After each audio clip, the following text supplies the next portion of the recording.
Dünyaya meydan oxuyan bu əfşar türkünün qəbri Məşhəd şəhərindədir.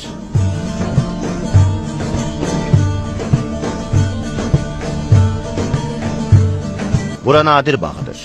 Şahın məqbərəsinin önündə onun nəhəng heykəli ucalır. Bütün millətlərdən ibarət orduya başçılıq etməsi mənasını verən abidənin ağırlığı 14 tondan çox, hündürlüyü isə 14 metrdir. Abidəni heykəltaraş Əbülhəsən xan Sadiqi ərsiyə gətirib. Məqbərənin ətrafındakı bağın sahəsi 14.400 kvadrat metrdir. Böyük sərkərdə köçəri çadırında doğulduğundan onun məzarının yerləşdiyi məqbərə də çadır formasında düzəldilib. Məqbərənin tikintisi 6 ilə başa çatıb. Muzey məqbərənin memarı Seyhun Huşəngidir.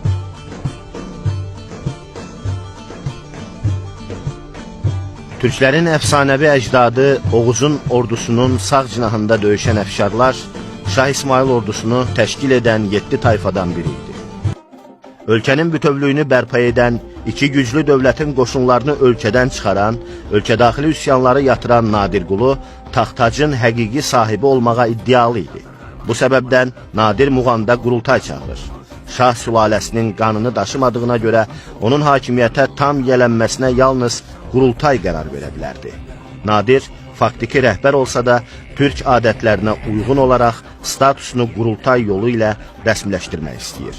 O, Çingiz xan və Teymurun ənənələrini davam etdirərək Kürlə Araz çaylarının qovuşduğu yerdə, hazırki Sabirabad rayonunun Suqovuşan kəndi ərazisində böyük qurultay təşkil edir.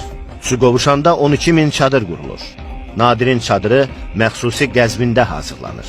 İçərisi qiymətli daşqaşlarla, qızıl gümüşlə bəzədilir. Nadir 100.000 dəst xələt, 12.000 zər və qiymətli daşlarla bəzədilmiş kəmərbəndlər hazırlatdırır. Qonaqlar üçün bahalı parçalar gətirdir. Həmin ərazidə hamamlar, bazarlar, məscidlər saldırır. Lokart yazır ki, Nadir danışdıqda türk dilindən istifadə etməyə üstünlük verirdi. Amma eyni zamanda fars dilini də mükəmməl bilirdi. O dövrdə Əfşarlar imperiyasının iki əsas qonşusu Moğollar və Osmanlılar idi. Nadir Şah hər iki dövlətin nümayəndələri ilə danışıqları türk dilində aparıb. Tarixçilər xüsusilə iki görüşü qeyd edir.